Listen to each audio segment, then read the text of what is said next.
Hey YouTube, just want to do a quick video on a project I just finished. I live here in Florida and it's god awful hot here most of the year, and right now it's beginning part of September in 2018.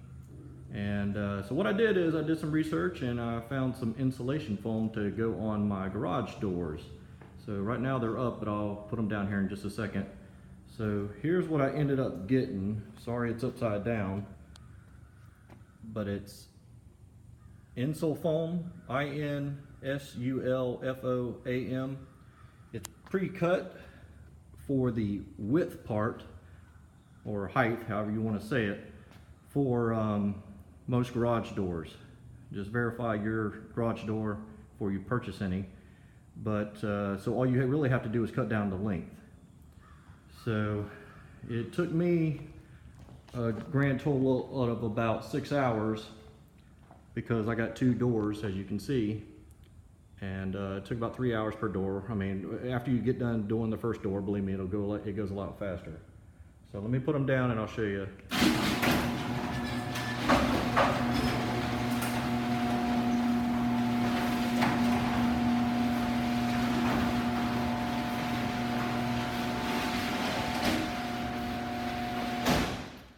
It's the morning time and my garage faces east, so I get the sun directly on the doors first thing in the morning. I'm hoping that this helps with that a little bit.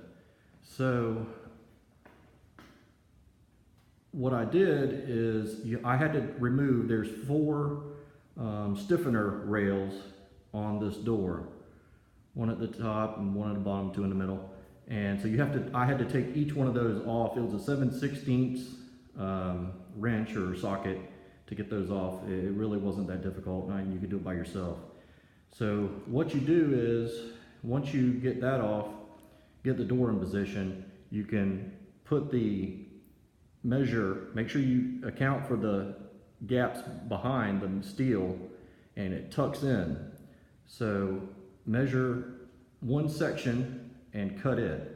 Keep measuring each section one at a time. That way you won't get it confused and which part goes where and all that. Now on a lot of mine, you have a part that tucked in and then there was a flat part. Now in this section, both sections would tuck. So I did have to split that. I didn't have to split it in the middle, but you can split it wherever you want. But you did have to make a split. So on this one, I started at the bottom, worked my way up. I did have to remove that bracket right there that actually moves the door up and down. I didn't have to adjust the spring, and I didn't have to adjust the automatic stop. So it still works just like it did before. The stuff is not that heavy, so in theory, I should not have to adjust anything. On this one, I started at the top and worked my way down.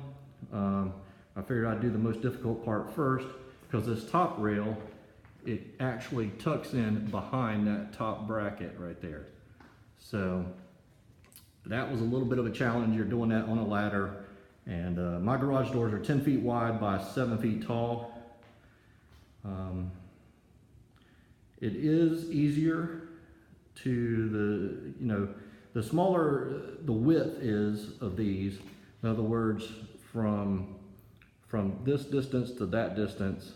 This one here is 24 inches. This one here is like 23 1/4 or something like that. So the shorter it is, the easier it is to work with.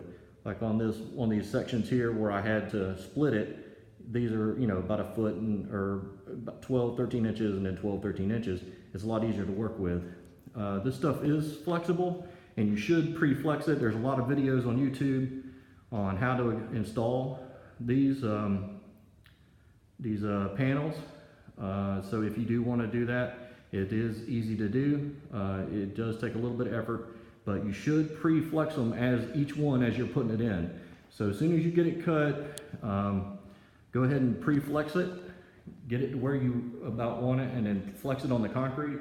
And then like I said, it's a lot easier to put it in. So what you'll do is you'll put one of the ends in, and then you'll kind of use your hand to pound it into that recessed area, and then just kind of work it the rest of the way in. So It's not real difficult. There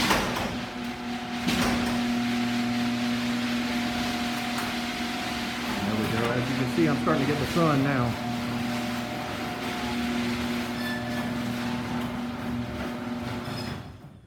I don't know if it'll show up on the video. It is a little bit quieter. The garage doors going up and down. I mean, it's not a lot quieter. The garage itself usually has the 2 vehicles in here.